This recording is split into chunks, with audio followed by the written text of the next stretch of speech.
want to go outside, so I open up and let you in. The weather's getting colder, so I go back down again.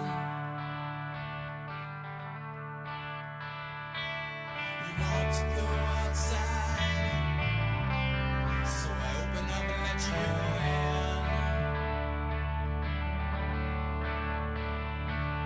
The weather's getting colder, so I go back down again.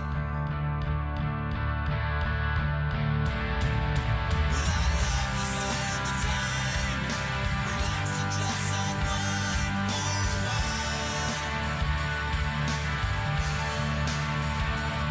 Well, I love the way we laugh and take our little walks in the sun.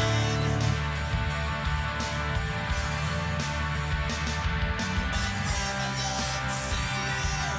My friend, you mean the world to me. Well, I love the way we laugh and take a little walk in the sun, in the sun, in the sun, in the sun. My friend, I love to see you. My friend, you mean the world to me. Well, I wish to stay forever. I wish you would have come once again. And I'd love to spend the time, relax and just unwind for a while. My friend, I love to see you. Oh yeah.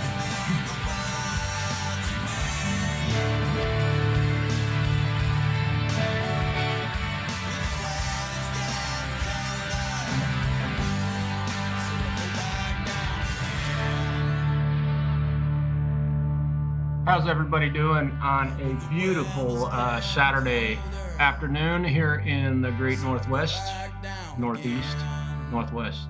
Depends on where you are, right?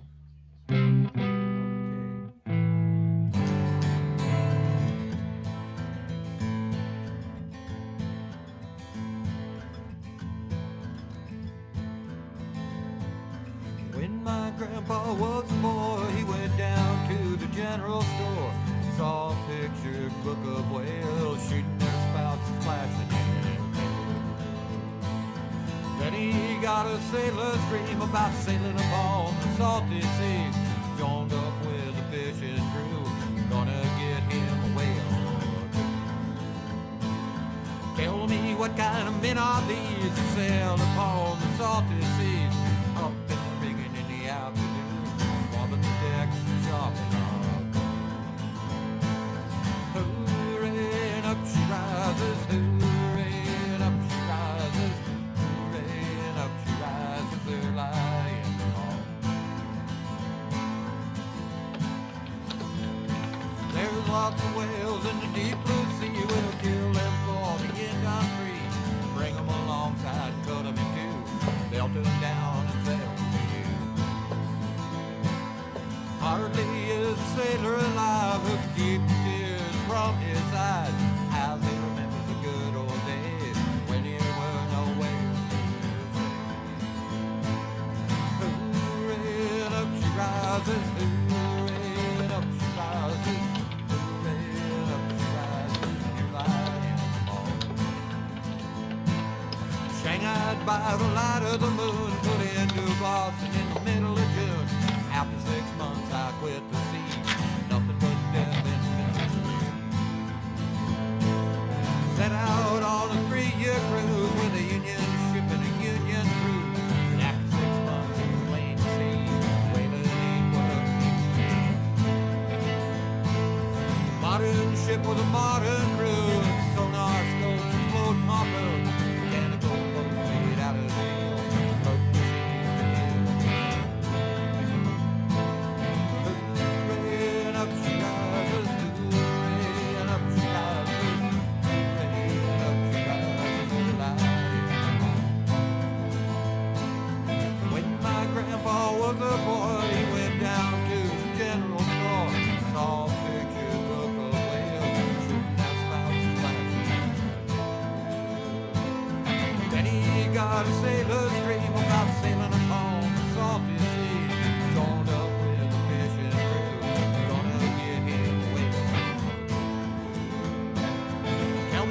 kind of men are these that sail upon the salty sea, up in the afternoon, swallow the deck and chocolate. Hurrying up she rises, hurrying up she rises, hurrying up she rises alive. Hurrying up she rises, hurrying up she rises, hurrying up she rises alive. Her light is on. Her light is on.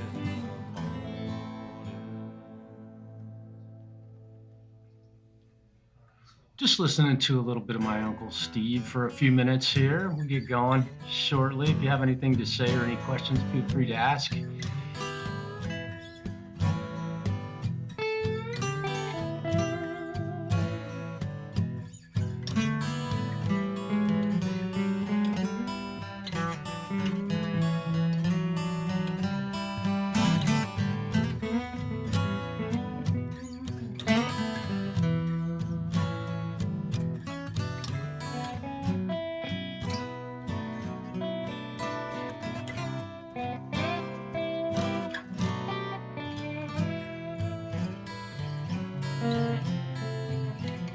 Boy, I haven't played this song for a long time.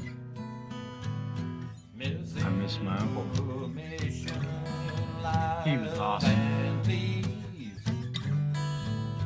Down at the station, Lord, that's what's waiting for me, and I'll be long brought down. I'll be brought down in Tennessee.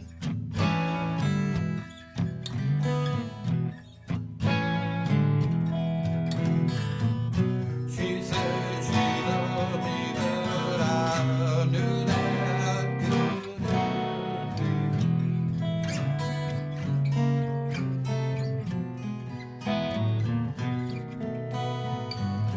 Down at the station, all alone, 10,000 long lonely miles from home. Zach. I sure could use a friend.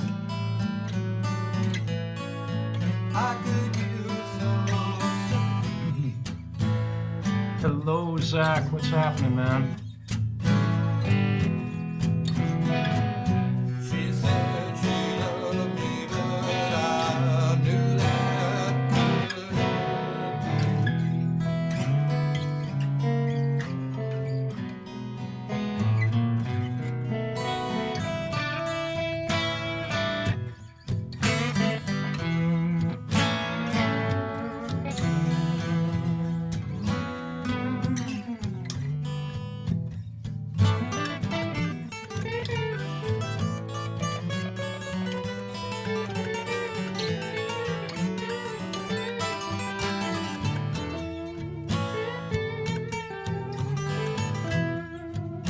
Trying to remember that old guitar sleep.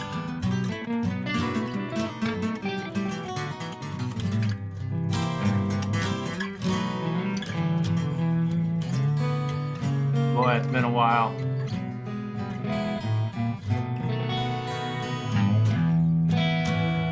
please help me. Yeah. Please see. I hope you're doing well today, Zach. It's great to see you. Thanks for popping in, man.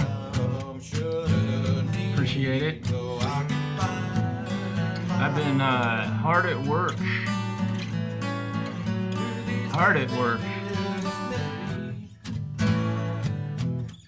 Getting stuff ready. I have a new member of the family. I'm trying to do my best not to be occupied with the computer, but got to do a little bit of mixing. Let's see. Not doing much, just chilling. Good for you. That's good. I was planning on chilling today too, but had a little unexpected, something got done faster than I had expected.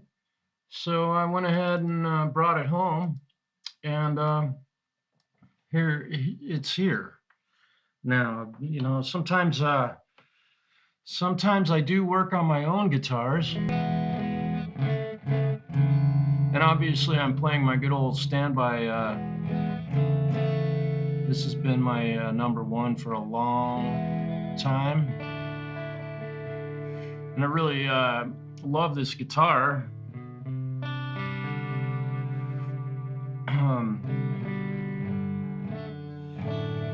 And I kind of got to a point where I'm doing a lot of gigs, and something kind of fell into my lap that I wanted to take advantage of having.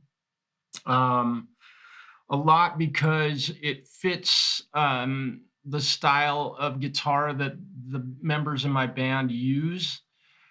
In case somebody in my band breaks a string, the other guitar player breaks a string, he can grab that one and it won't feel like a drastically different guitar. If you've, I'm obviously, this guitar or this channel is very guitar oriented and focused. So it's cool, and I'm really glad to see some folks showing up today. It's great to have a few people stop in. I tried to schedule this using YouTube, but you can't transfer that schedule over to the streaming platform that I'm using. So I'm learning how to use this a little bit better, but it's a very cool streaming platform, I think. And much more affordable. I'm giving it a good test run just to see if I really do like it. Yeah. And Zach, I'm doing just remarkably well. Health is real good. My insulin pump's doing everything it's supposed to. Been real busy with work and with a little bit of play. Now is kind of the downtime for gigging. So I'm not doing a lot of live playing aside from here on YouTube, which is I really miss playing live.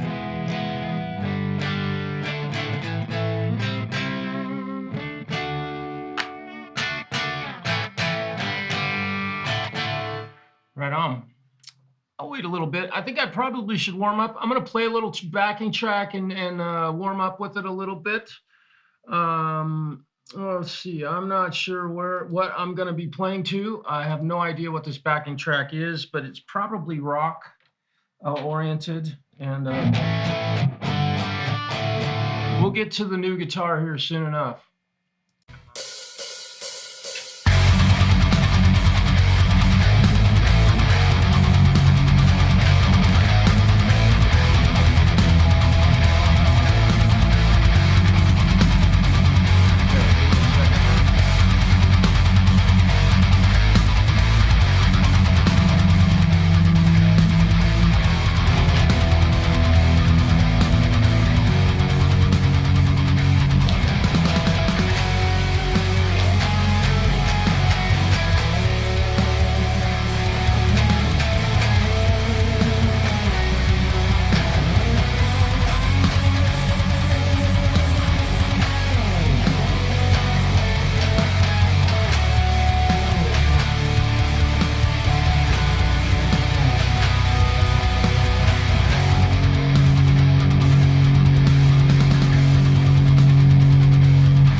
I'm getting a little warmed up here.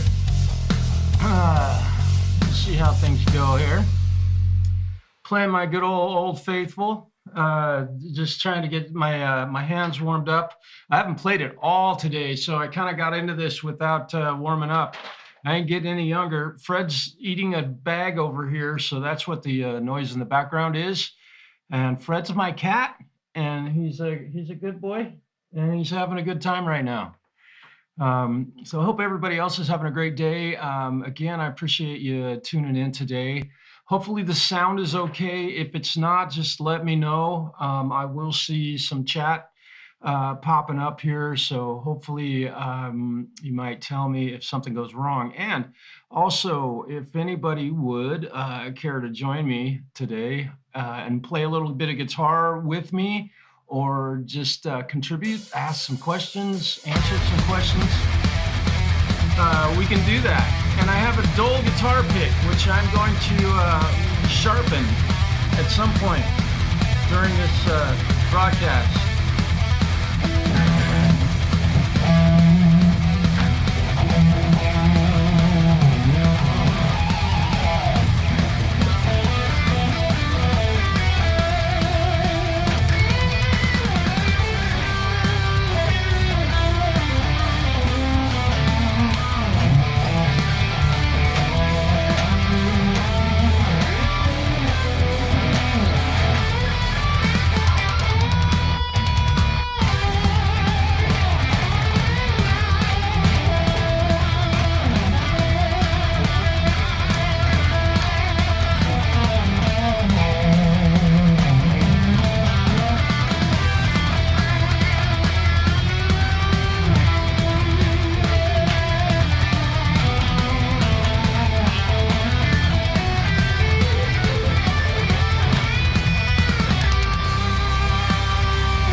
Appreciate that.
Got lucky on that one.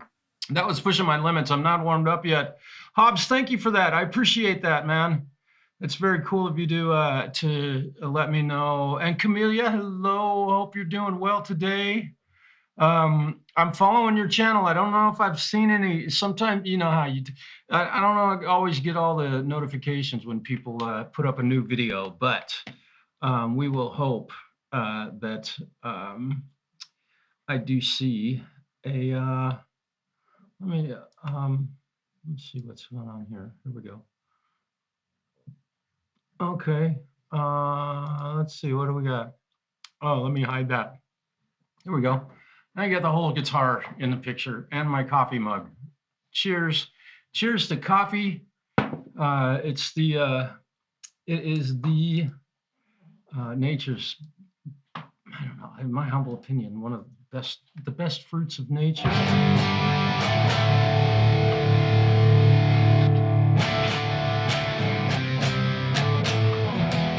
Okay, so I got a new guitar. I don't want to take all day with this because I may have some company over later on, and we might go live with some.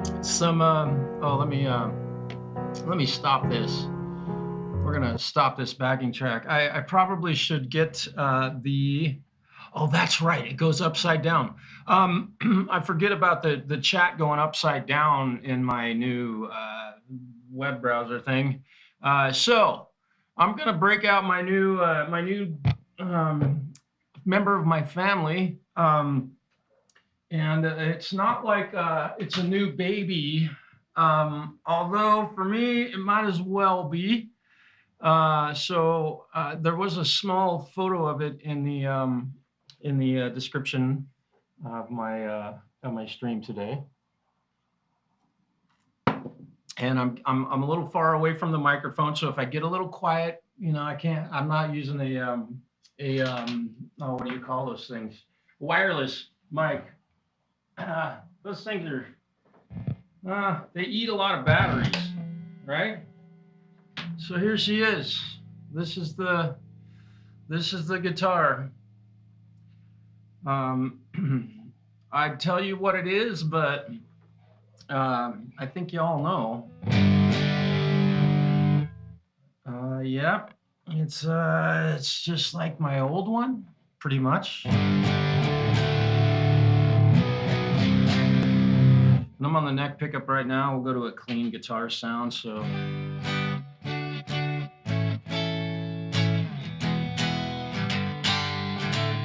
My knees hurt. MKN, hello, or MKH. NK, no nonsense, no how. I've been watching his channel a lot. That guy's cool. My knees hurt. It's great to see you. So thus far, this guitar is, let me see, how old is it? 9 o'clock would be 24 hours. So it's 12, 13, 14, 15, 16 and a half hours basically old is when I got this thing. And so far, I'm liking it. Today alone, just today, I found one problem that I've already resolved. I've done a little bit more work on it today in my at my home. So I'm really digging this thing. There's the string spacing on the nut up here, which I think my guitar, the nut, it's a little, I think I got a little wide with the string spacing, meaning the strings are a little bit too far apart and they take up too much of the fingerboard. I would like to have these outer strings to the inside of the neck a little bit further, which will likely mean that I need to replace this nut. Not likely, I will have to replace this nut, but that's just as I'm playing it, I've noticed that this C chord, this B string just feels weird. I don't know how better to put it. If you're a guitar player, you might know a little bit about what I'm talking about. That's a great question. My knees hurt asked if this is a kit guitar, and what I will say is that no, it is not a kit guitar, but I have modified it quite a bit in respect to what it was and what it now is. And let's just start with the finish on this thing. It is modified flat white. It's just flat white. And Fender doesn't do this with their instruments. They don't, as far as I know, there isn't a flat white Fender Stratocaster out there. And in order to do this, you have to get some elbow grease.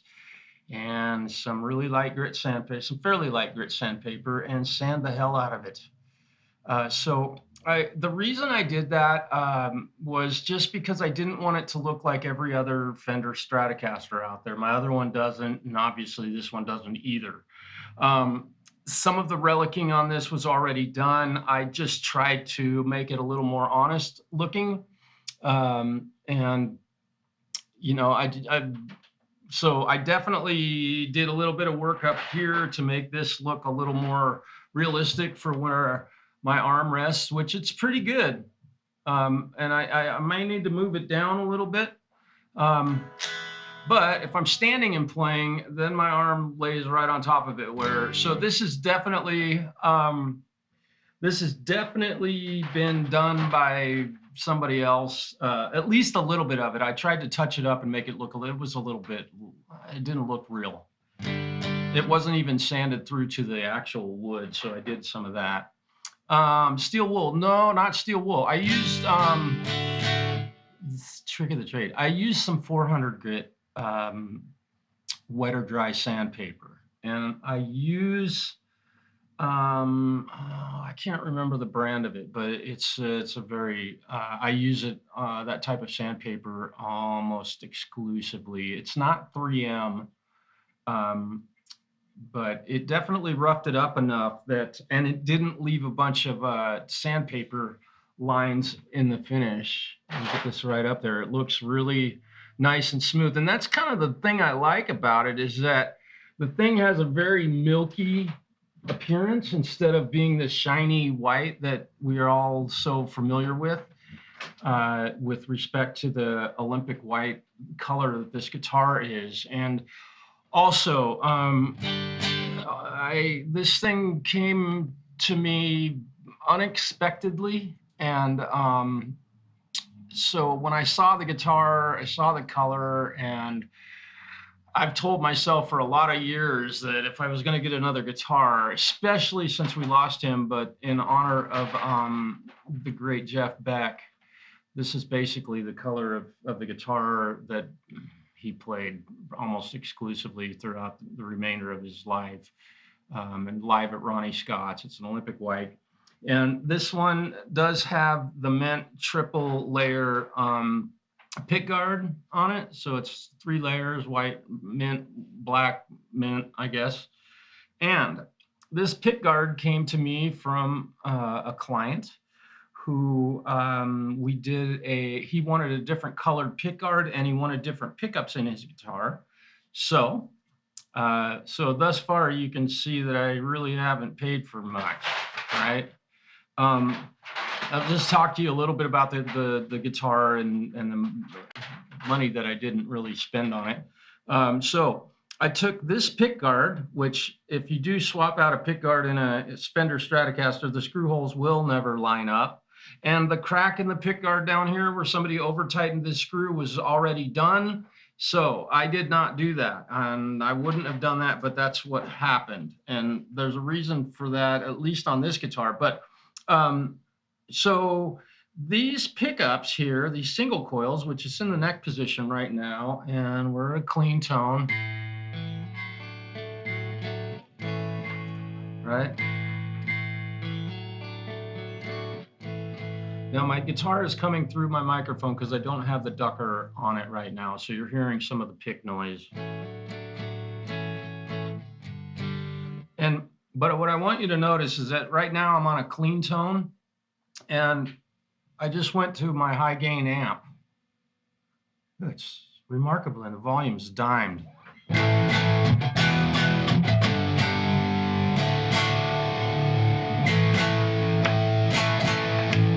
Right? So why would that be? Well, these are vintage, I call them vintage toneless, but vintage noiseless pickups. They even say vintage noiseless on them. That was what was loaded in this pick guard when I came into possession of it. And the guy left it with me because he got a new pick guard. He loved the new pickups so much that he says, hey, you can keep those ones. So I held on to it. I don't throw anything away, right?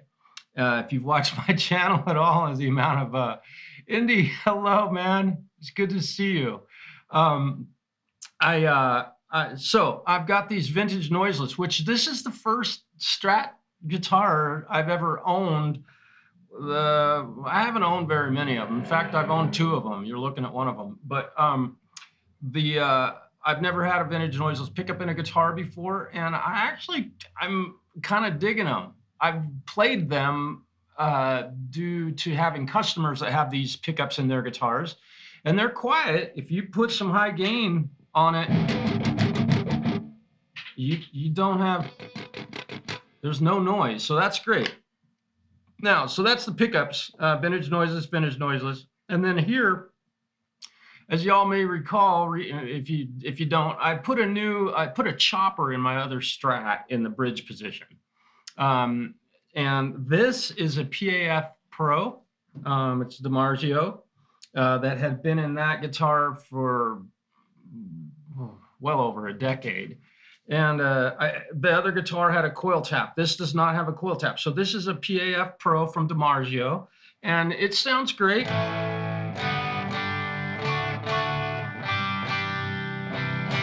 And with the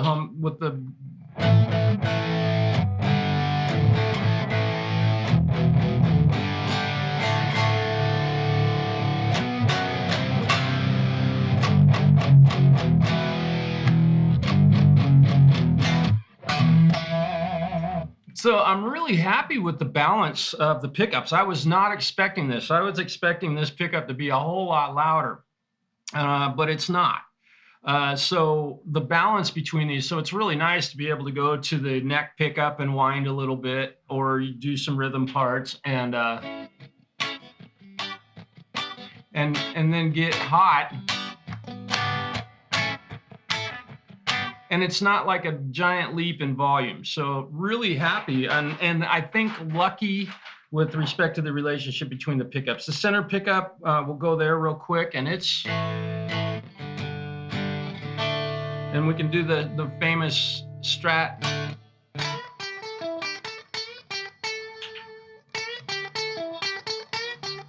We'll give it a little overdrive. Has a very nice sound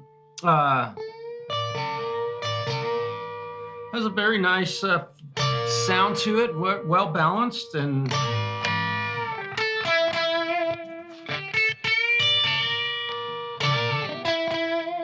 I have the tones dimed most of the time.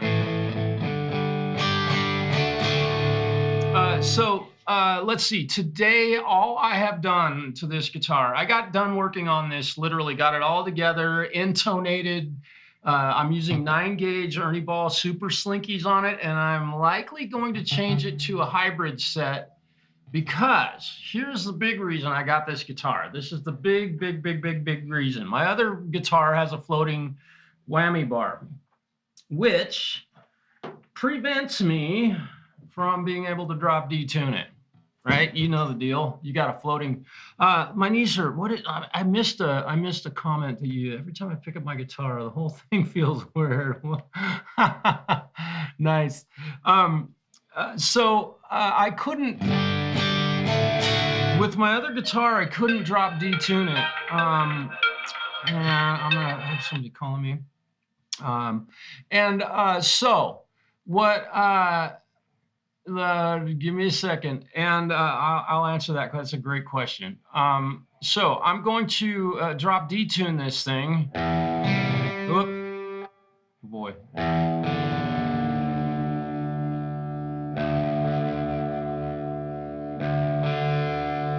I'm going to have to get used to that movement, but it's very nice, stays very nicely in tune. And if I go back,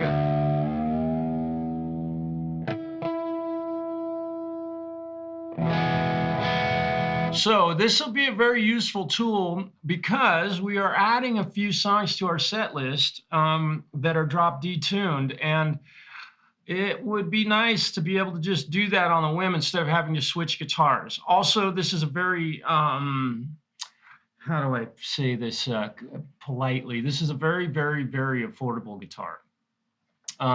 Aside from the amount of time that I have into it. If somebody was to pay me for the amount of work that I have into it at my shop, this would have been a rather expensive guitar. So, however, having said that, it's so nice to be able to drop D-tune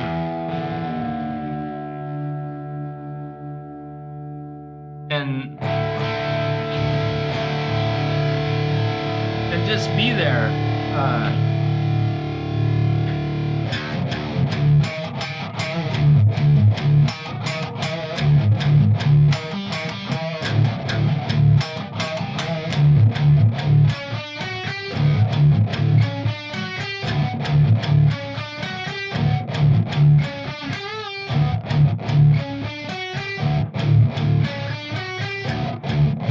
And I can go from that to just a normal old song, just by tuning it real quick.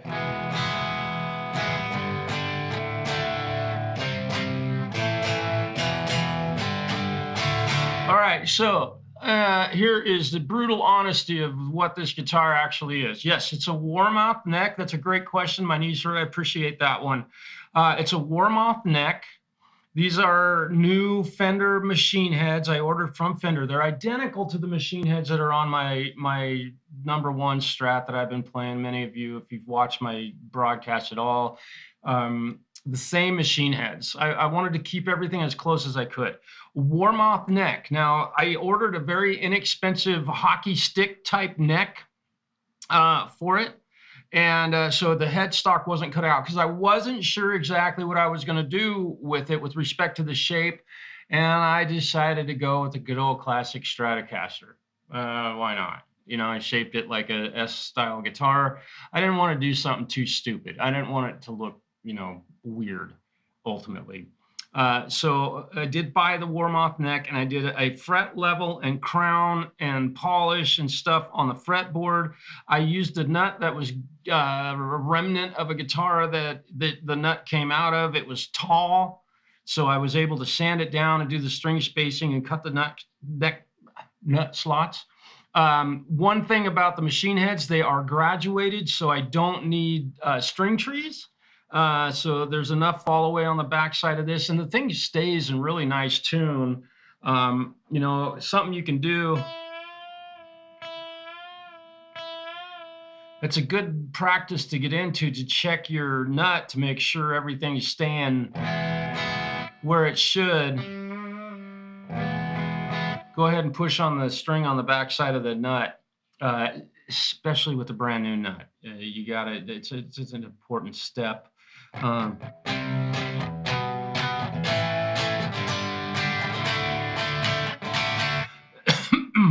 And this thing seems to be staying in tune. So yeah, it's a Warmoth neck, but the body of this white piece of wood, this is obviously not original. This is original that came on the body. I didn't change this out. I didn't even change the output jack, and it's an output jack. It's not an input jack, by the way. This is a Squier Strat from 1993.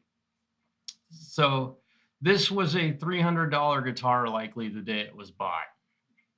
This part of it with the Squier neck. Now, let's talk a little bit about that. Where did the neck go on this thing? Well, when the guitar came in, the neck, I have no idea what happened to it, what kind of life it led, but the neck had a twist, and it was bent literally right here in the middle of the neck. It was the top part about the 6th fret.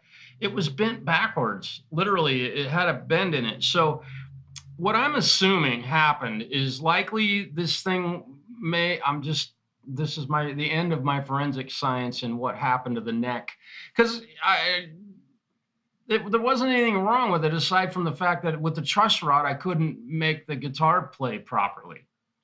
And, you know, in order to repair that, it's a new neck, or you clamp the neck for months, steam it, it's a whole lot of work. So the neck on the original guitar, the Squier, it said Squier Stratocaster up here on the headstock, and did all of that. Let me go to this. Let me Yeah, let me quit doing that. Hopefully that wasn't covering the headstock. It said Squire Strat up on the headstock and all that, and all I did for beyond that, so I had to take the neck off of the guitar, and it's hanging on the wall at my shop. I've saved it. All the machine heads are the junky, cheap, uh, really cheap, junky machine heads. Although I say that, but compared to these ones, they're very affordable machine heads. So on Squires, they generally put really affordable equipment on them, as you all probably know. So again, a very affordable neck. I did not spend a boatload of money on it. I bought, you can look up these Fender machine heads. They're standard Fender machine heads. And you can see that I didn't spend a lot on that. And I already owned the pickup and everything else. So that was it. The only thing it was missing, which I had this here, was the bar. And the thing, I actually, where the bar stops, I really like how it's hanging right now, which that will change over time. The more I play it, the more the bar will change. Dan Anderson, hello, man. Thank you for stopping in today. It's great to see you. I hope you're having a great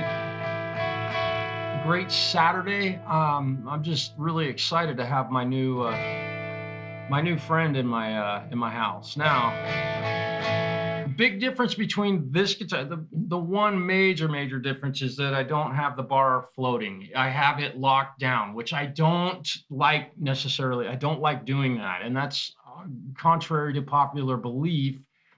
A lot of people say that they don't like using the whammy bar on their Strat because the guitar won't stay in tune. Well, most of the time that's the problem with the nut, or you've got it's just not tilted correctly, or you maybe put a new set of springs in it to check that. There's a lot of things you can do to keep a Strat in tune when you're pulling up or pushing down on it. Now, I have not, and I will today be whammying this thing.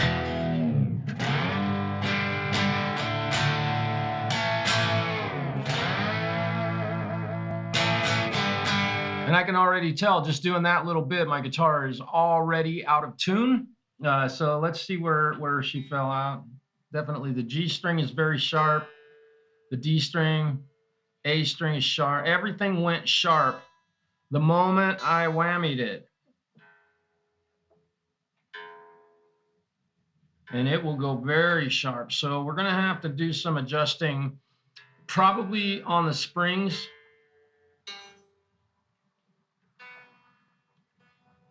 Yeah, it whacked it. So I'm gonna have to be real careful with the bar at this point. Again, this thing is only 15, 16 hours old, something like that. So it's settling into all the tweaking I've done to it.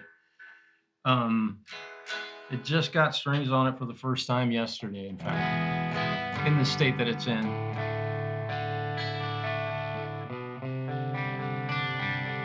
Every now and then, people need more than you think. Yeah, that's true.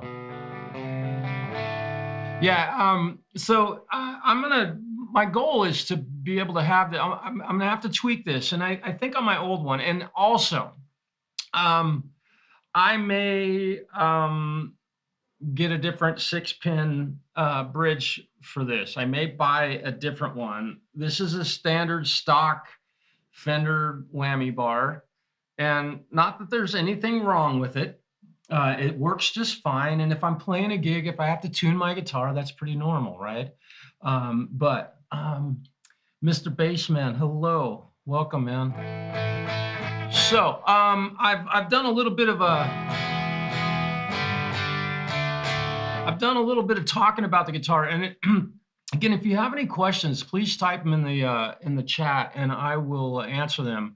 And also, I am a professional guitar tech, so we could discuss anything in that subject matter. I've worked on, if I say thousands, I'd be pretty close to accurate. I've probably worked on thousands of guitars. No, I know I have worked on thousands of guitars. So if you have any questions or having any trouble with your own instrument or even a bass, doesn't matter. I work on those too, or an upright bass, or a banjo, or a mandolin. I can do all that stuff. So I'm going to go to one here that says it's an Americana style backing track. And I'm just going to play a little bit of lead guitar. Oh, and also I want to show you this. My tip of my pick is all worn out, right? And forgive the video quality. I don't have 1080p video quality yet for my live streams. It's just 720.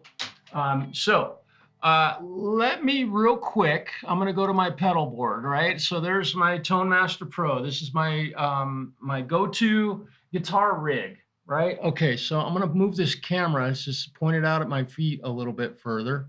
All right, so I've got this Dole guitar pick here, right? And I've got this carpet down here. Now, I'm not sure if you're aware that you can do this, and a lot of people know, but you can sharpen a guitar pick on carpet. Now this pick is very dull, so I'm going to go back and forth a bunch of times with this thing. And I know you probably can't hear me real well because I'm a long ways away from my microphone at this point. But I'm going to try and prove to you that you can fix a guitar pick with just regular old carpet. And let's go back to this. There's my guitar pick now. It's not perfect, but it's much better than it was. So you just have to rake it on the carpet, flip it over, rake it on the carpet some more. There you go. I know that trick has been out on the internet for a very long time, and let's see. Yeah. Thank you, man. And I hung my guitar up, picked it up, and it's still in tune. So I'm gonna just play with this thing a little bit and let y'all listen to give it a sound check here.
we got a little heavy there. Let's see how well. It ain't perfectly in tune, so it definitely needs some work.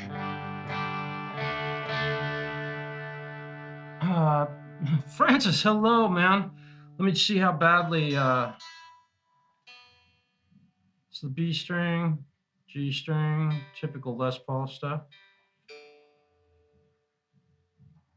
I'm just seeing how badly it did go out of tune, so just beating up on it like that. And I bend notes and get pretty, aggressive with my bends and such. Hobbs, thank you, man. I appreciate that. And also, I've done some stuff where we can play together on YouTube. Although I don't know with this new, I have to do some testing. I like to put four springs. Yeah. And it's interesting, Francis, we've talked about this, I think, many times in the past. But I was going to say, I do have, I can send a link if anyone would care to join me and talk about guitars or playing or whatever. And we can even play, not together, but we could play to a backing track and let people hear that and trade back and forth. So if you'd like to, and you can, it'd be more than welcome to do that. Just say the word. Yeah.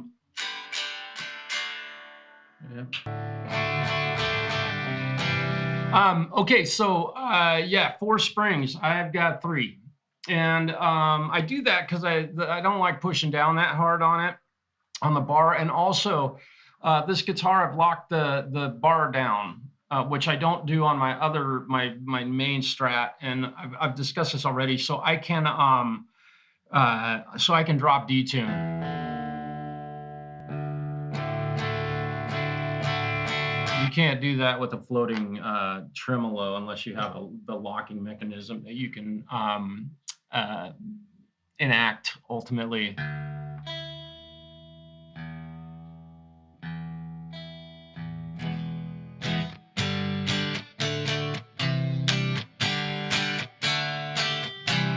But this thing seems to be holding form really nicely. Really digging the way it sounds. It's playing really nicely. And again, I haven't warmed up much at all today. I've only played this guitar with a couple of backing tracks. I haven't even played through anything that we do with our band. But Francis, I totally get the four spring situation. I go with three just because of the feel. And I will say this, that I would almost like, given that the little bit that I played this thing, I would maybe like to order some shorter springs to make the tension here a little bit more intense and to pull down on it. Because as you can see, for me to lock this down, I have these screws buried, and I can't go any further to pull that bridge down. So, I'm still working with it, and it will get modified, I'm sure. My knees are cool. And forgive me, I can show these things. Someone's saying hello. Yeah, cool. Yep, good for you, brother. So really digging this guitar. I mean, and I'm really happy with the balance of the pickup volume. And again, I'm just I'm not trying to be super loud today. I'll give it a little boost so I get a little bit louder. From the neck pickup to the bridge.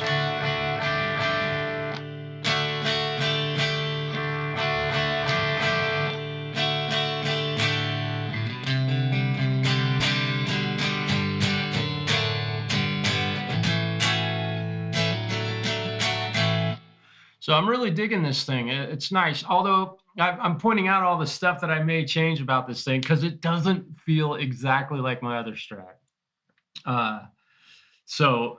Pickups. They are vintage noiseless. Um, my friend Francis just asked what pickups. These are the vintage noiseless. They came loaded in this pick guard that was on a Strat that I swapped the pick guard out, and uh, we did Texas specials in his guitar, and he just I fell in love with them, and he gave me this pick guard loaded with Texas special pickups in them. Which, if you look those up, they ain't cheap.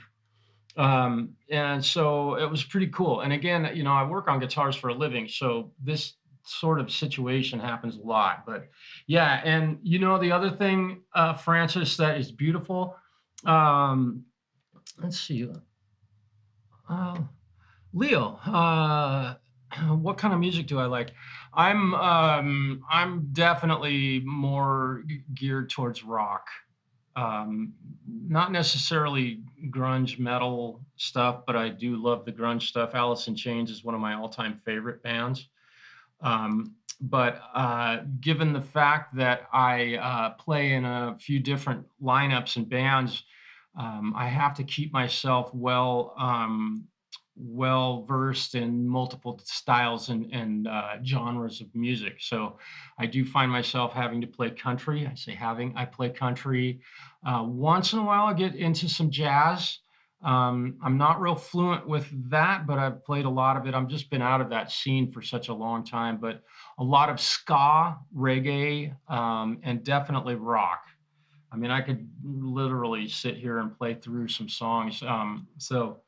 Uh, Jampro, thank you, man. I appreciate that.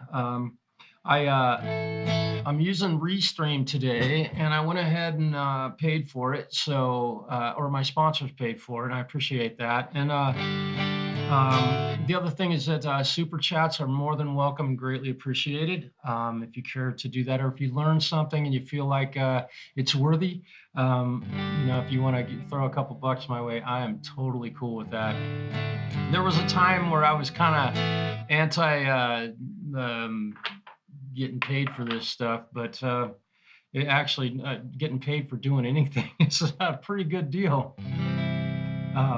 Yeah. Y'all say hello to Jam Pro Sound, and also I want to say again, say hello to Francis at the Padded Pedal Room.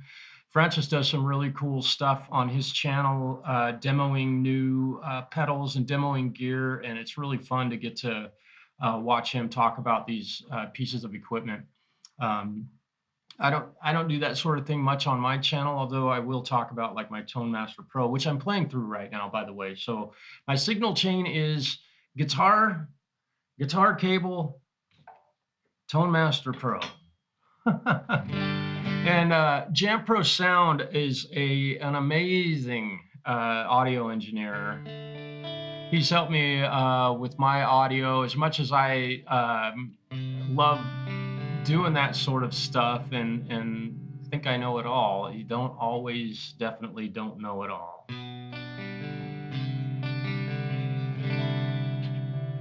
But I'm really digging this guitar. It's holding up really well.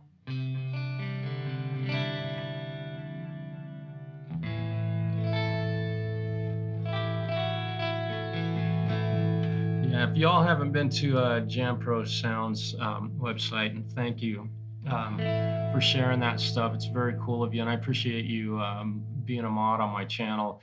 I've been doing my live streams just open. Tips on joining. Do you? Let's. Okay, fair enough. This is a great question. Do I have any tips? He's asking me if I have any tips for joining or starting a band.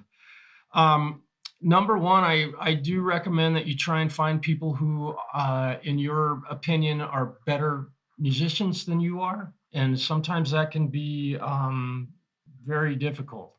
But I do recommend that you go out and watch other bands play. If you're in an area that has a good live music scene, it's Saturday night here in my little town in Northeast Oregon, and there ain't nothing going on here.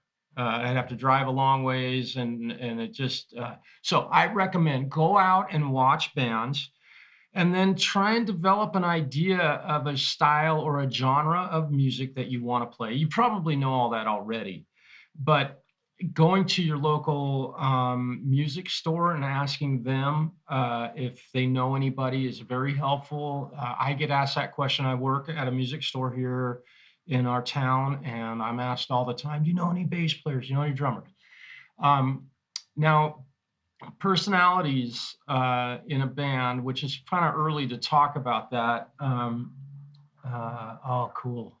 Jampro. Oh, Jampro Sound's getting a new DI rig set up for his sound. So we've talked about this. What was I going to say? Oh, trying to find people that you can hang with, personalities. You know, sometimes you have to sacrifice a little bit of being able to handle somebody in order to be able to have a really solid, tight band. Not every band gets along like a husband and a wife should. And when you're in a band, it's a very similar relationship. You got to manage, but you've got 3 or 4, 5 people, depending on how big your band is. So, starting a band, number one, that's a great question. And if you're going to do original music, rule number one, don't suck, right? That's the rule number one for every band. And I say that's kind of a funny statement, but rule number one being in a band is don't suck. Number two is write good songs. And I've never written a great song, or I might be famous somewhere, but I'm not. So, you know, that on that subject, I think it's very important to spend some time write different chord progressions, write different styles, and try to find people that have similar musical experience and taste in music. Let's see. Let's see.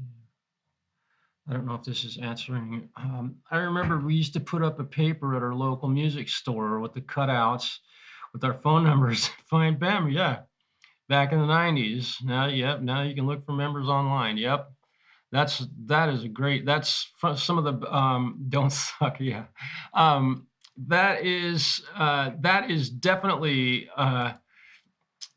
this right here is how I found the first band that I ever played in, and I had literally just graduated from high school in 1989. It wasn't the first band that I ever played in, but it was the first gigging band that I ended up playing with guys that were at a level above me, meaning they'd all had more experience.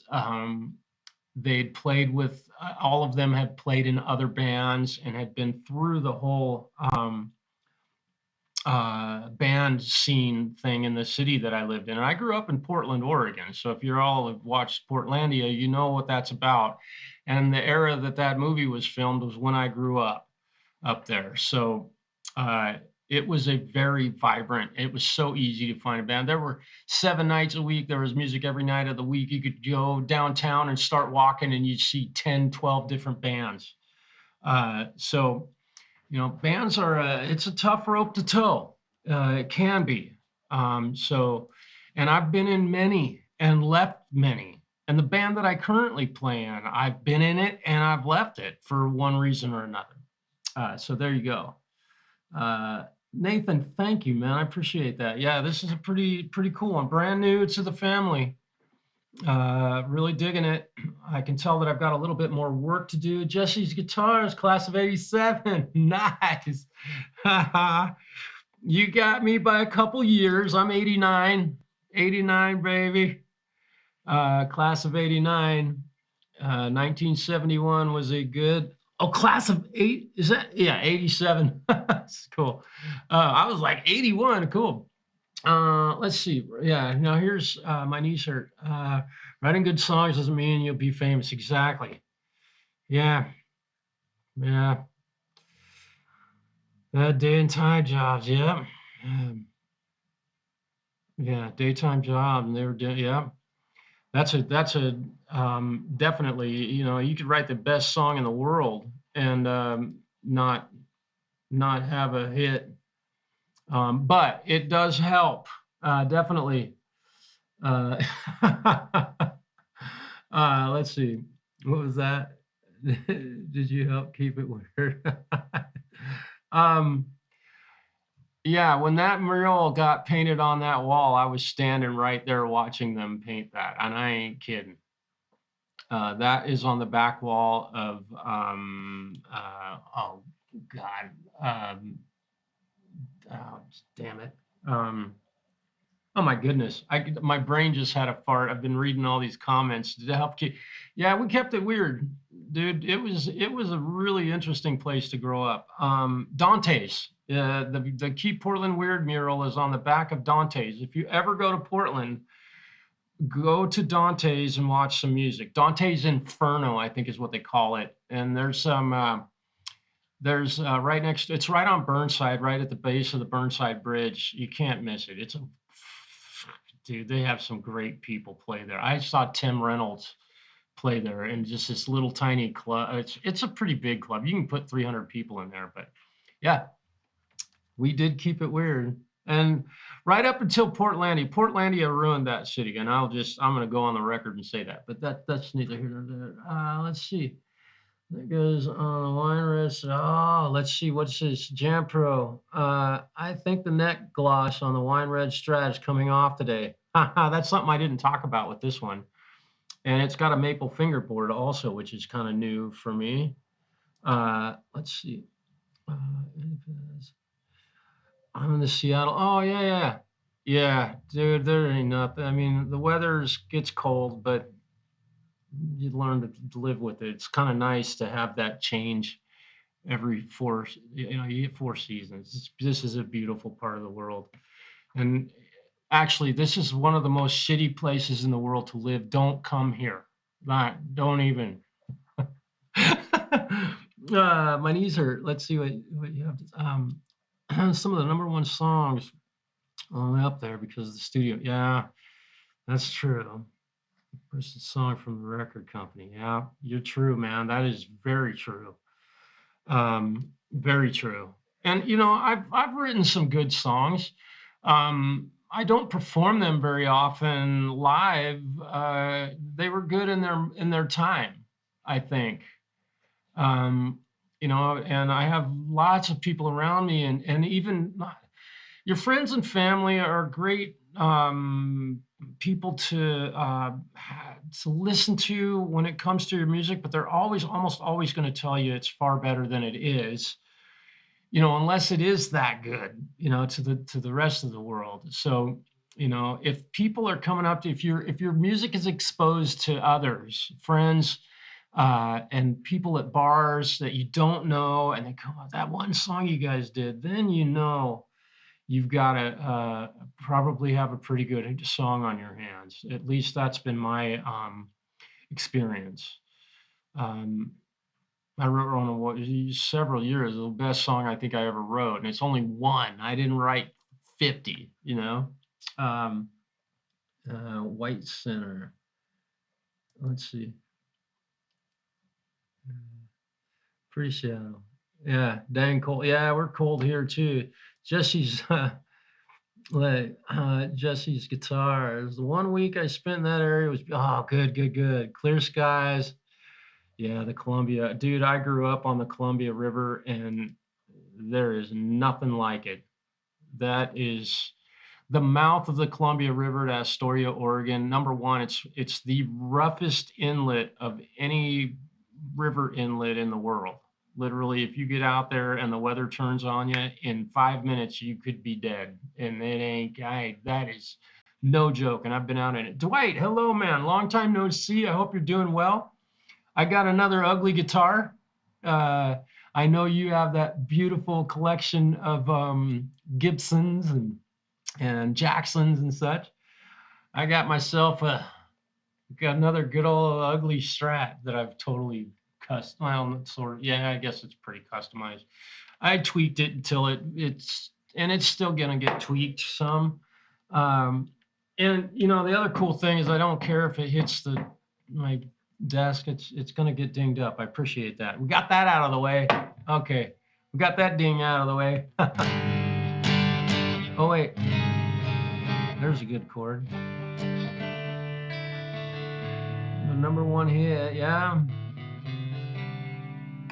You ain't kidding. My knees hurt is yeah.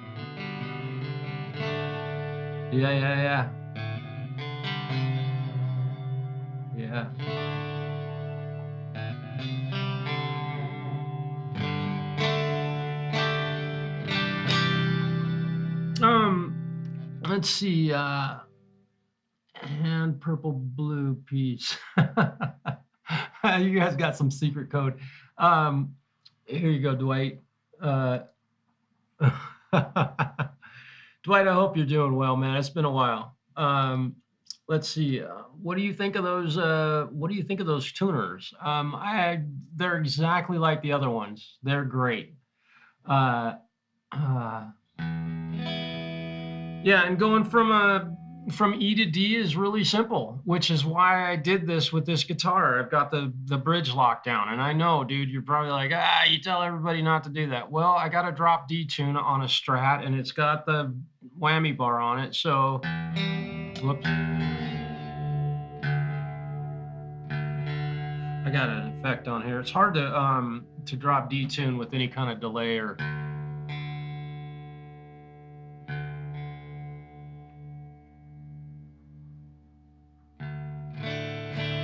Yeah.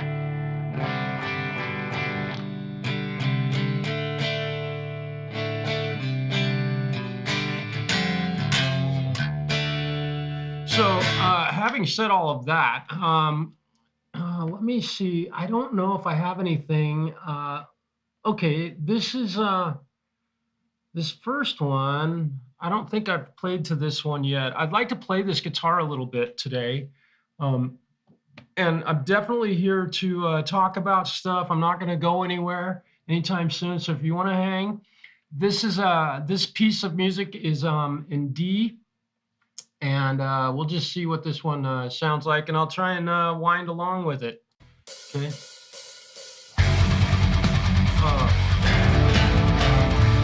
Oh, I'm sorry.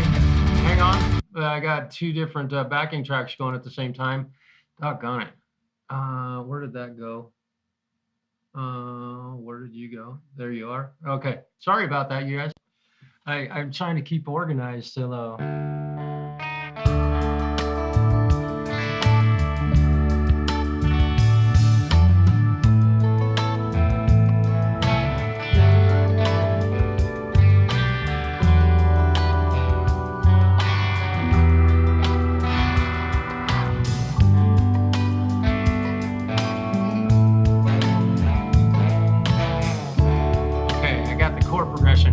Now let me stop this for a moment. Okay, so this is kind of a jingly, happy sounding backing track. Now, this is unsolicited advice, but what I like to do when I open up a backing track, and I recorded this one, but I mean, I recorded it off, so I've heard it before, but I haven't played it for a long time. I like to, the first time through, and I don't know if many of you do this, I know that a lot of us use backing tracks to keep our chops up and such. I like to play through the thing and get the chord progression first and actually be able to play the rhythm parts with it rather than just jumping in and playing a bunch of lead guitar, because everybody can play the blues scale, right? Well, most everybody can. So just, again, that's kind of what I do. So I'm going to try and play along with this again and see if I can, see how well I can.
little cop there.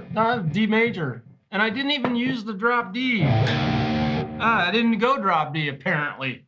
That was fun. This thing really, I enjoy how it plays. It feels really nice.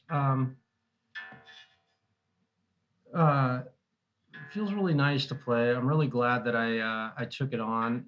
Either that or I was just so far out of tune that time that if I did try and use the drop D, this thing definitely does not have tuning stability as I would want in one of my guitars. I can't have a guitar falling out of tune, not like this one is. But I am going to enjoy having this guitar to be able to drop D tune. Forgive me, I'm tuning my guitar right now. I know I really like the machine heads. They work. They're very accurate. I like the ratio.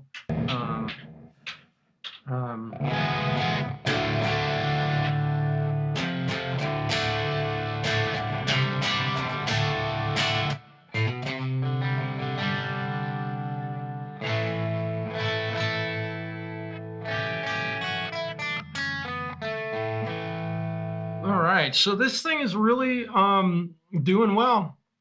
I think it'll have a spot at shows coming up, definitely. I didn't really care for that backing track. It was kind of interesting, but hey Jesse. Yeah.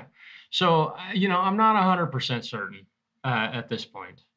Let me do this. Let's see. Okay. So I'm going to put this up here. Let's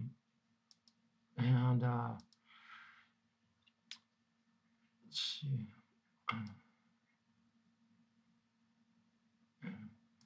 Yeah, no, that's not the case, Francis. I've stretched these last night and today, and I did a bunch of tweaking on the. No, they're stretched. It's not that. This thing is just not holding true, and it's still, I think, settling in. I had to tweak the truss rod a lot, and I think the guitar is just, and it could be that this vibrato bar is just not gonna cut it. But the other thing is that I can tell that when I'm stretching him, even having stretched him as much as I have, dude, my statement on stretching strings. If you're wasting your time playing a guitar that you haven't properly stretched strings on, dude, what a waste of time. But this thing, after stretching them as much as I have, is still falling out of tune. Let me see. I can do this. Here we go. Okay, so let me see. So here's my tuner, all right? And right. So I'm drop D tune.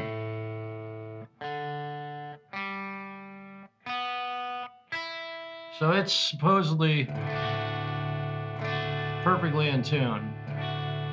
And I did tweak it a little bit this morning, so the intonation may not be exactly right, which I should apologize for that. But so there's my A string. Now watch, when I give this a good tug, it's gonna definitely be out of tune, and I'm not being nice about pulling on this string by the. And dude, I have stretched the hell out of these things. So there's something in the guitar. It's not the metal stretching. It just, that's impossible at this point.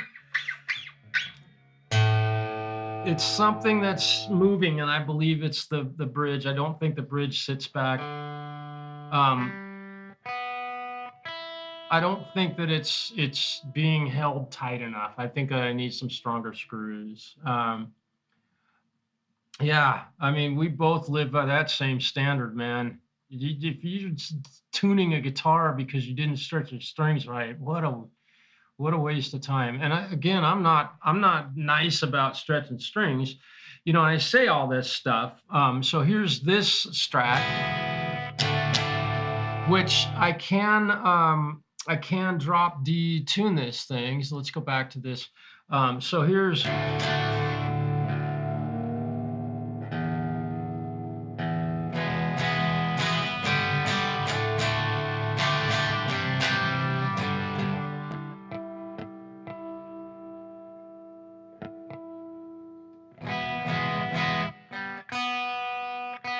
my B string is now a little bit flat. Again, it's all leading me to believe that the springs in this are not, they're not strong enough.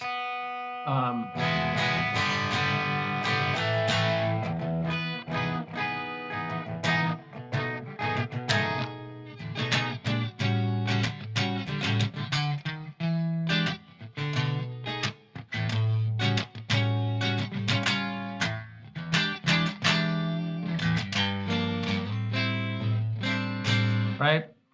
So that's this guitar, but you know, I didn't even whack on a whammy bar at all, but I apologize for that buzz.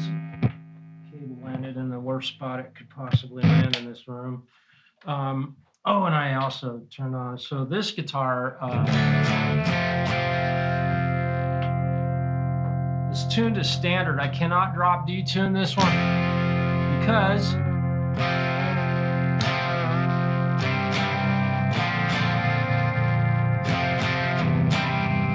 different pickups, whole 9 yards.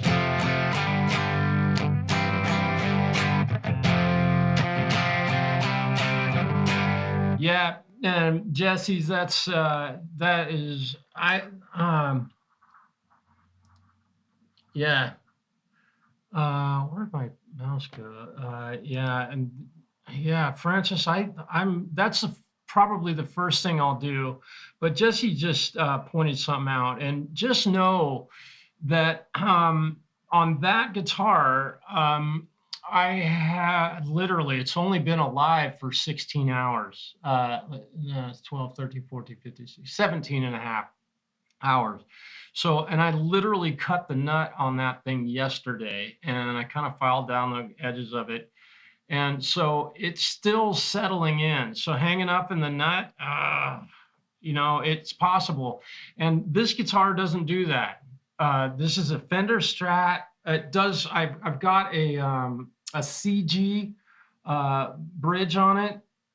So it's not a Fender bridge. And it's not Fender springs, but, well, I take that back. These are the original springs that were sold with this guitar in 1978, literally. I do have them stuffed with foam to keep them quiet, but this guitar, you guys, if I want to get nutty with it,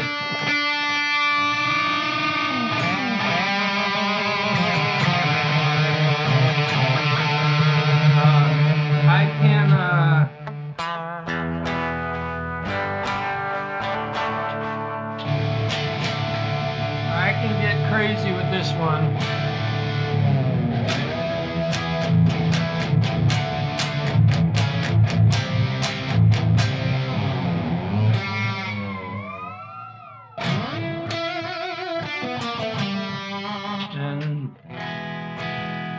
Those people that say a Strat won't stay in tune when you use a whammy bar, you just gotta work with them a little while. Of course, I've had this guitar for 20 plus years.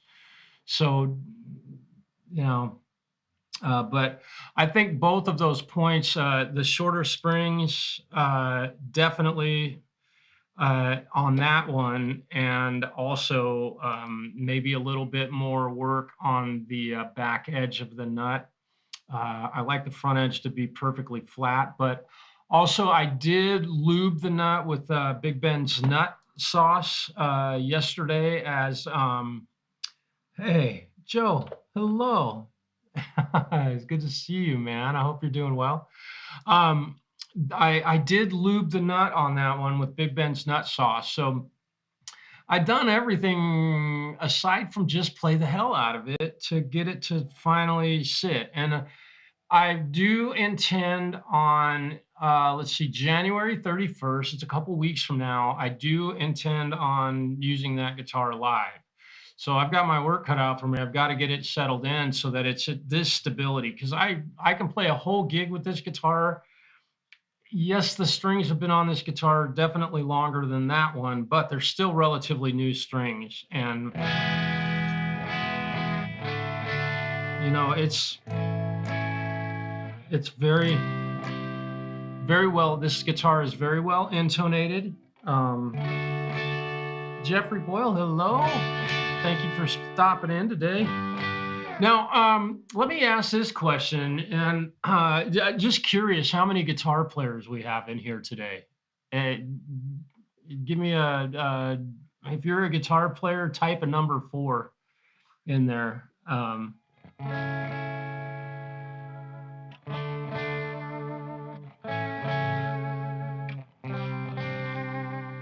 assuming that I have most of the folks here are guitar players. I'm just assuming that. Never assume, right?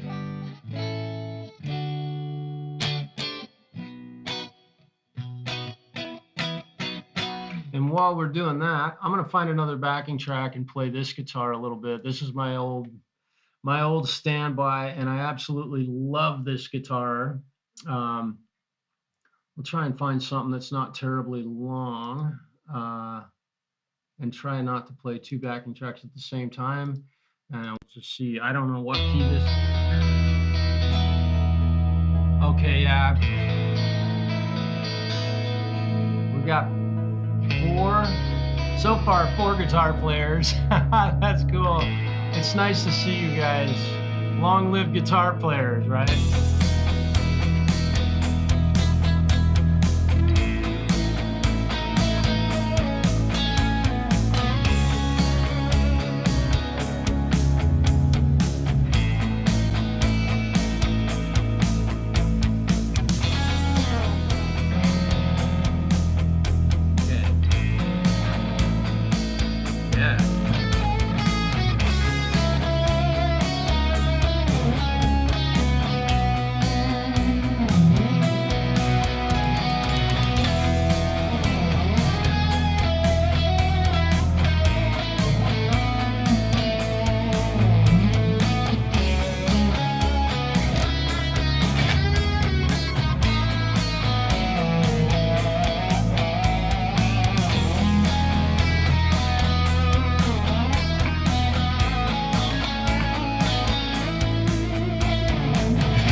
Wow, I'm making mistakes all over this one.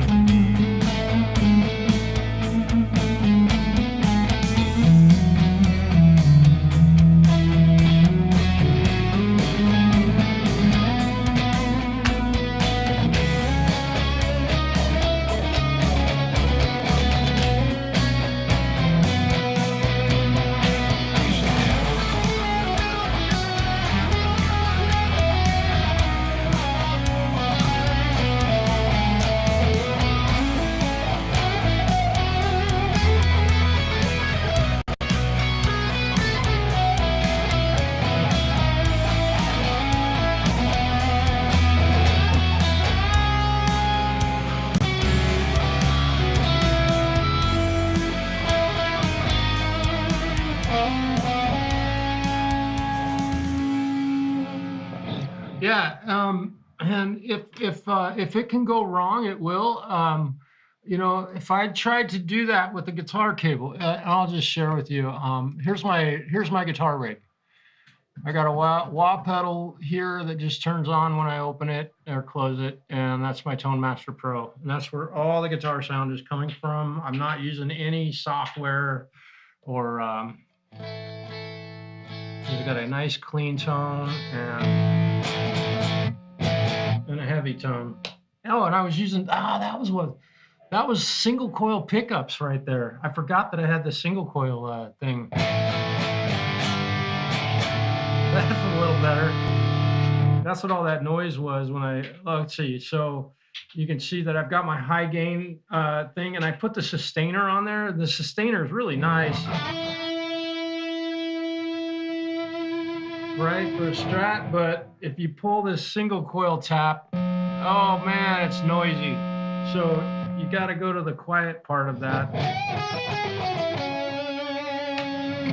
Noise, humbuckers, quiet.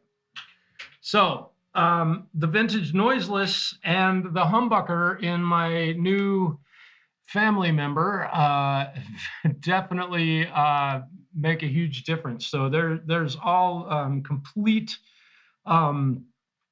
transparency. It's a guitar to guitar cable and my Tone Master Pro, which I really love. It's been through gigs and I've done a multitude of. I'm gonna leave this on the. On the stream. In fact, let me see if I can do this. Maybe here. No, let's see. If I go here, hang on. No, maybe here we go. Yeah, let me add one. Let's see. Here we go, Justin. Get ready.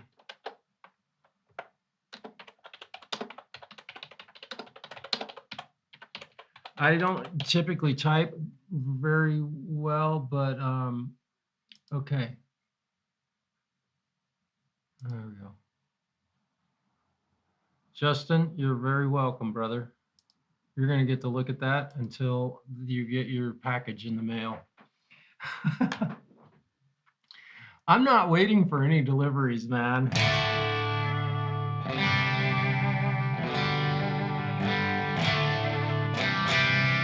Yeah. All right. There you go. Let's see. Have you seen Sigam? Oh yeah, Jerry. Yeah, my knees hurt's been definitely been around the block, man. And he's a very cool dude. Probably at what is it, the Falcro? Maybe with the Falcro. Let's see. Yeah, thanks. I appreciate that, Francis. These are all, I've tweaked them all. I don't use any of the factory presets in this thing. I haven't even messed with them hardly. I mean, I've hardly touched the factory presets in this. This is all my doing. Because I played through amps for so long. Why listen? I don't want to play through somebody else's amp. You know the deal. Yep. All right, brother.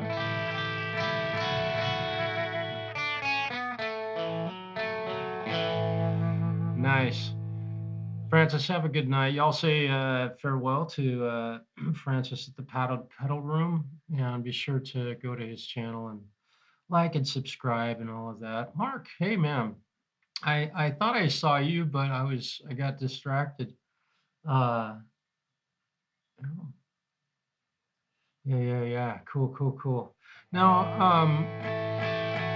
I'm supposed to possibly have some company over later on tonight, and we've talked a little bit about possibly going live and performing a little bit. I don't know if that's going to happen or not, but yeah.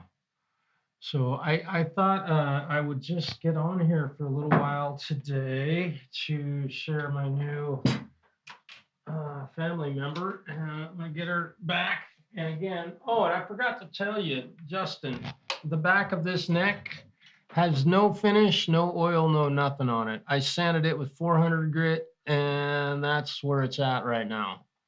It's just bare wood. And I'm not sure I like it. Be honest, I think I've gotten so used to having lacquer on a guitar neck that this feels kind of weird. So I just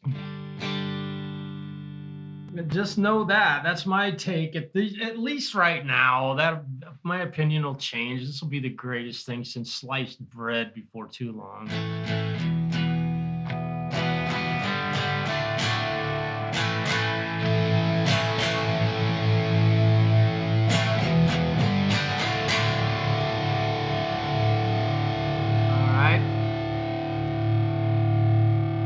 Let's see, let's go to this one. I don't know what this backing track is, but it's going to start here shortly. And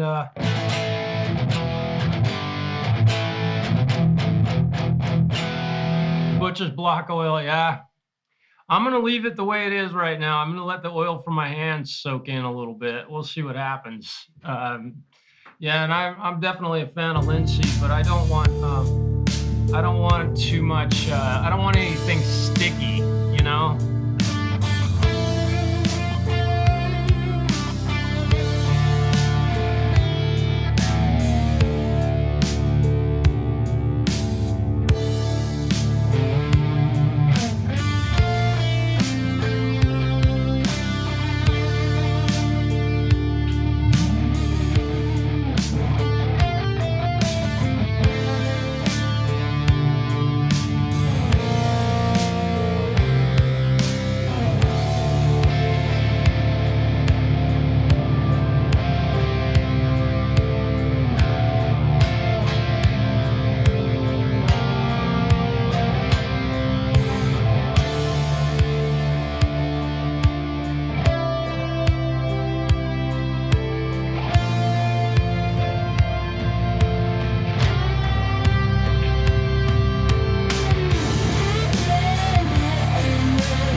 is way out of tune right now, which I'm gonna have to get used to having 22 frets also, which is one of the biggest mistakes.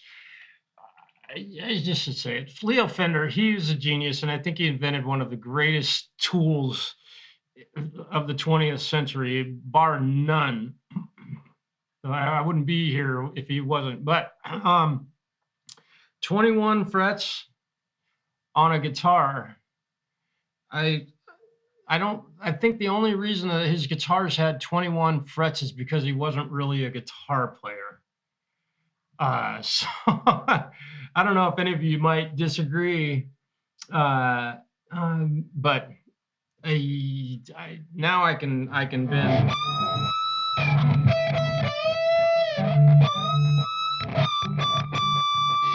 See how far out of tune my guitar is now. We're gonna change the tone a little bit. We'll go back to a clean tone, and I just beat the crap out of this thing. So let's see how far out of tune this thing is now. Let's see, I need to go here. Yeah, there we go. How bad is it? Okay, so the D is pretty close. A is it goes flat. Okay, so the G string, which I could hear it, and I did fix it during that solo. So not too bad, but it was enough that G string being out. It's doing the typical Les Paul thing, which we'll get that figured out. Hey, Jam Pro, have you gotten any mail yet today?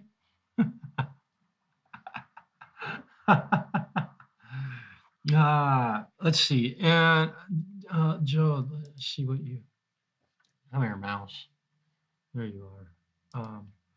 Let's read this. Have a bass with unfinished neck. May put mineral oil on.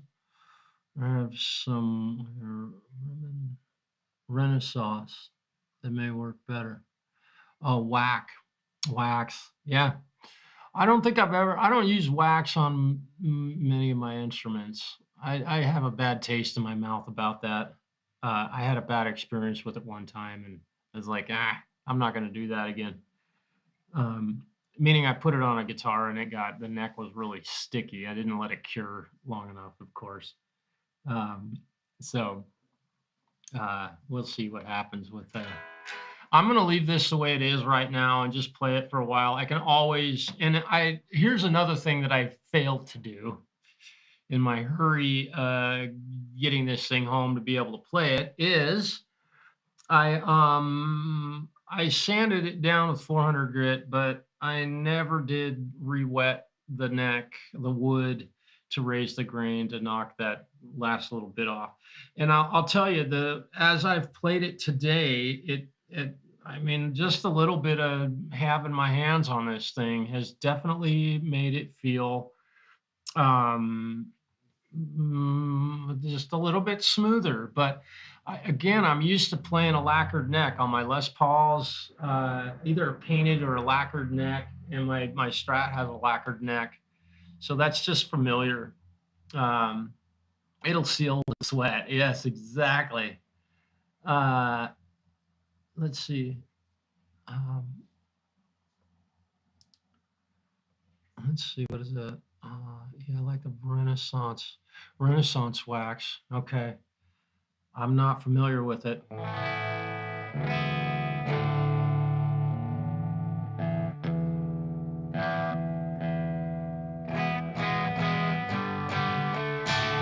We'll get this thing. This thing will get dialed in, and today it's its first day of life, so it was just born.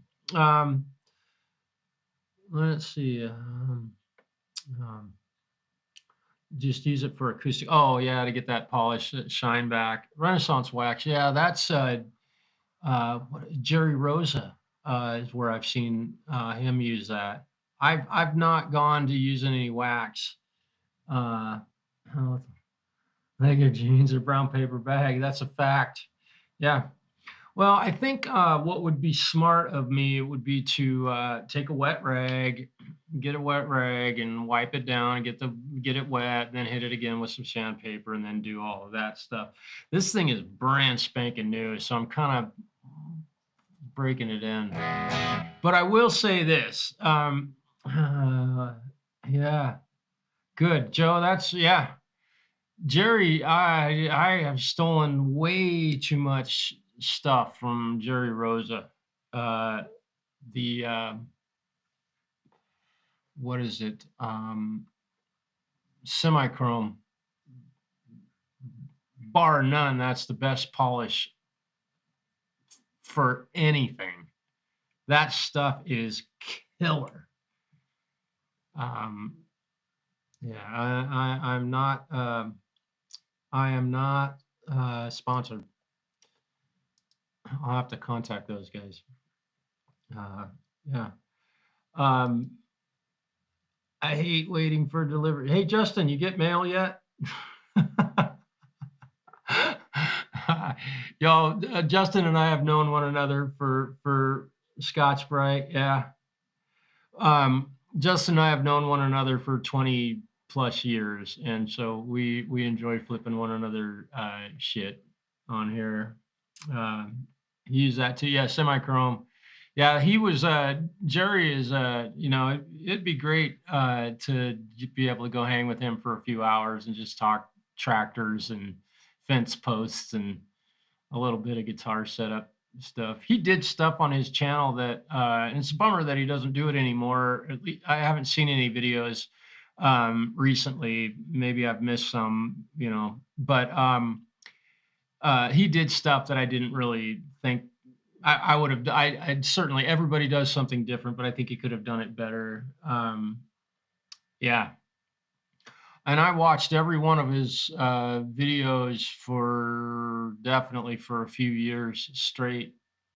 Um, I think the most memorable video that I watched of him and the timing that he released this video was impeccable. Is the chocolate violin.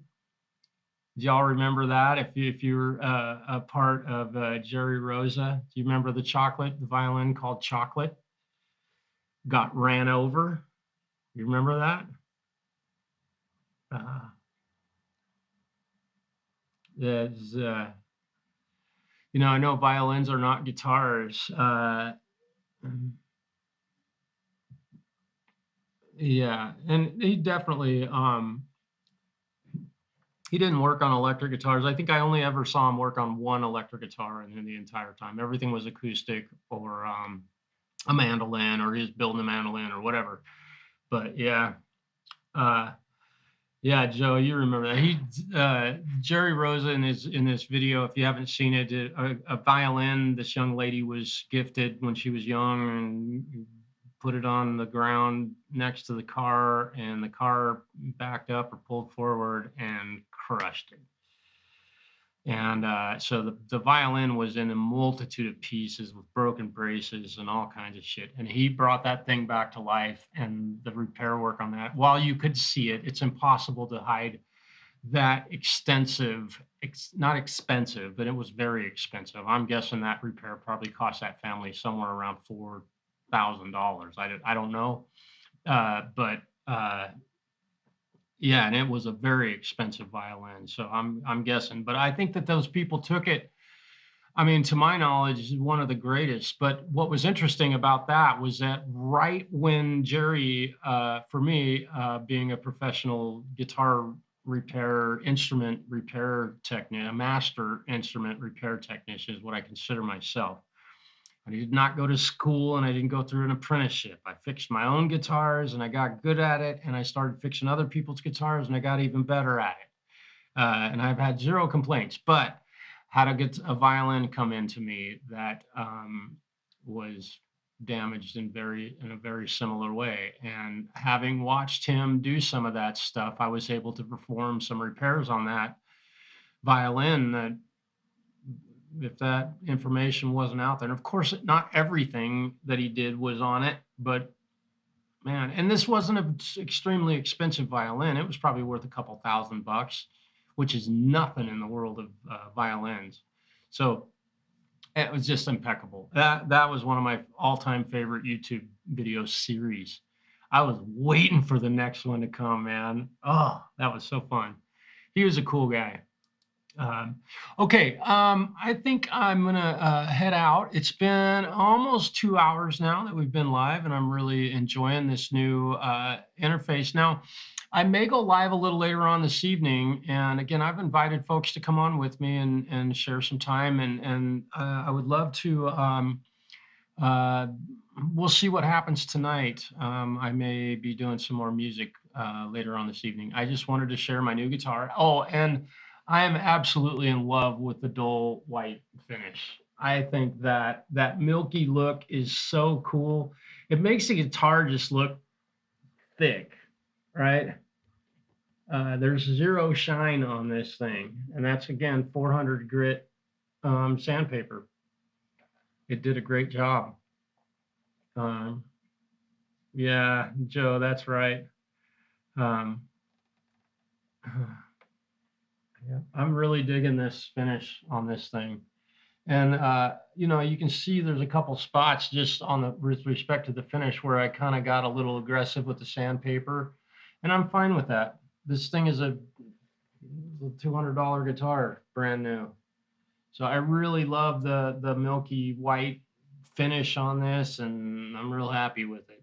So yeah, let's see. Joe, thanks, man. I appreciate that. And this neck is totally unfinished. So it's already like in between, you can see the dark spots in the wood in between the frets. It's already getting marked up. This thing is going to be really ugly here in a year or so. It's just, there's going to be black shit all over this. This will probably be one that I won't say I will never watch it. I'll never wash the neck, but you know, we may do that. So I think I'm going to head out. We're right at the 2-hour mark, and again, thank you all for joining me and meeting my new member of my family. I don't have a name for it yet. I don't typically name my guitars, but that one I may have to do that. And it was a labor of love. It took me about, well, aside from ordering parts, took me about, to do all the mods on it, I probably have a total of about 6 hours of labor into that to get it to where it is. I'm going to put something on it. That's a good question. I'm not sure. On the neck, if you're asking about the neck, at this point, no. I'm not 100% certain what I'm going to do. So, you know, I'm not a real, I'm pretty, my Fender, my other Fender has a rosewood neck, which is not lacquered. I despise the fact that Fender puts lacquer on their fingerboards, but they do it because if they didn't, a maple fingerboard would look like that one will in a couple of weeks of somebody playing it. The first time somebody with greasy fingers plays it, you know, it'll turn black. Yeah, so I'm not 100%, not a fan of growth. Yeah, I hear you. My knees hurt. Fingerprints on my black guitar. Clean fretboard. Yeah. Well, and you know, as much of a stickler as I am I spend half my time at my shop cleaning guys' guitars. That's half of the work that I do on most guitars. It's cleaning all the shit off of them. And they bring them to me because they know I do a good job of it. With my own guitars, I'm not that much of a stickler with it. I'm okay with them being a little dirty. My Ibanez is, that thing has got a maple fingerboard. It's got a coating on it, but I've worn right through that. So, yeah, I'm not sure what I'm going to do yet. Stay tuned for that, Joe. I appreciate you asking me about that. I don't know what I'm going to do.